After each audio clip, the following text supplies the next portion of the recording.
Hi everyone, welcome to another one of our live videos. My name is Sidney and I'm the Education Coordinator here at the Sidney Museum, which is located on the traditional territory of the Wasanich people, whose relationship to this land has lasted since time immemorial and continues to this day, and we are so honored to get to be here. Now this week we're checking out something a little bit spooky. It's set number 75810 and it's called The Upside Down. Now this set contains 2,287 pieces and it was released in 2019. Now, the set is based off mostly season 1, but a little bit of season 2 of the very popular sci-fi horror TV show Stranger Things. And it comes with 8 minifigures. So they're all out front so we can show them off here.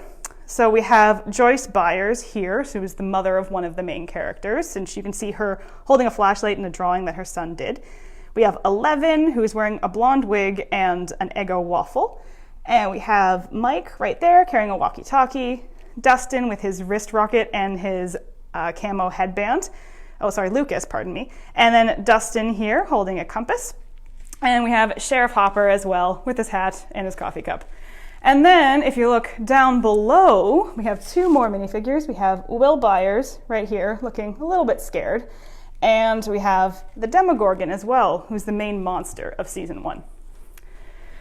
Now, for those of you who haven't seen Stranger Things, the first season gets started takes place in the 1980s, and it happens when Will Byers, the boy who you see down below there, goes missing, and his mom and the chief of police and their friends all try to find him, only to discover that there's a lot going on in their small town of Hawkins, Indiana that they didn't realize.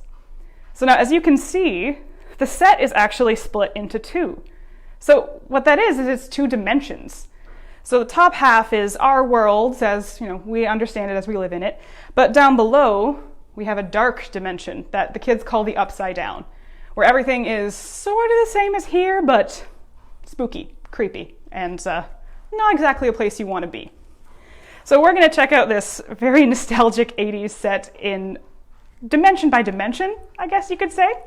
So starting off at the top here, the building is the Byers home. So remember, that was Joyce Byers right here, and she's got two sons, Will, who's the other minifigure, and Jonathan, who's not a minifigure here.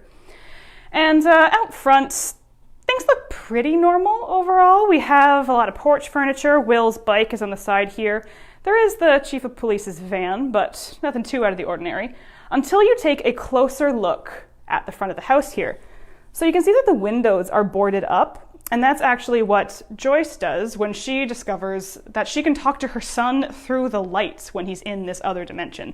So she wants to make it dark. And there's also, it might be tricky to see, but right over here, there's a hole in the wall. Now that is a reference to another point in the TV show where Joyce sees the monster. She sees the Demogorgon in the wall, and she breaks the wall apart with an axe. So it's really impressive attention to detail from Lego, but that's what we always get with Lego. Now we're going to turn it around, and you can see this 80s home in all its nostalgic glory. So we've got a couple of rooms here. So we'll start on this side here. So this is actually Will's bedroom. And you can see we have a poster on the wall that looks an awful lot like the classic poster from Jaws. We have a pretty 80s looking stereo in there, and there's some pictures on the other wall that Will likely drew himself. There's also several lamps in there. Once again, impressive attention to detail because Joyce brings them in when she finds out she can talk to Will through the lights. So we see a lot of lights in this set. Now the next room is their living room, and I really want to draw your attention to all the Christmas lights in here. So this is a really famous moment in the first season of Stranger Things where once again, Joyce is talking to her son through the lights. So she stings Christmas lights up along the back wall and writes out the alphabet so that he can spell things out for her. So the back is a sticker. But Lego has also included this string of Christmas lights up along the top. So it really makes you see that the house is supposed to be covered in Christmas lights. So you have the bright colored studs along the top. Now there are a few other details in this room that are definitely worth pointing out. We have the really big, bright yellow 80s landline.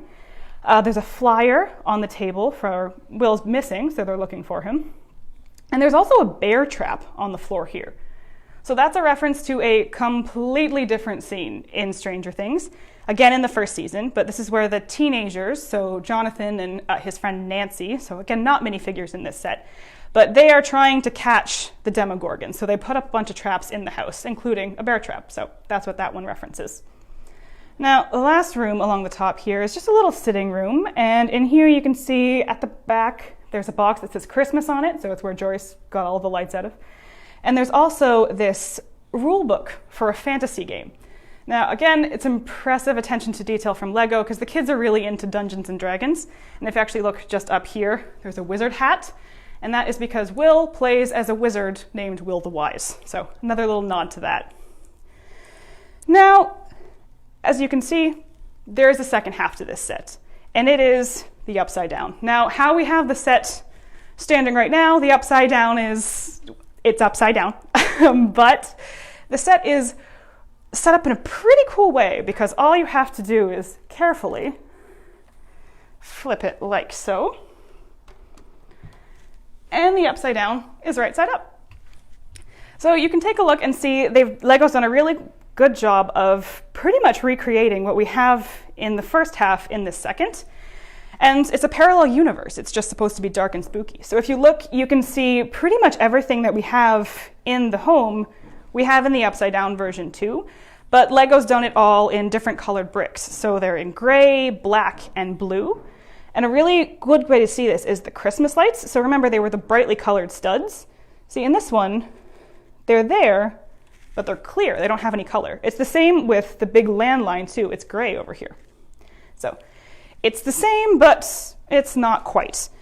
And you can see that also in, if I turn to the side here, there's a poster for Barb, who goes missing in the first season of Stranger Things, and it's in both, but looking a little bit more ragged in the Upside Down version.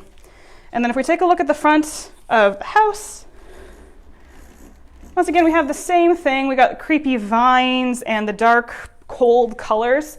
But all the details are here. The porch furniture, even the address on the house. It's the exact same, but it's creepy looking.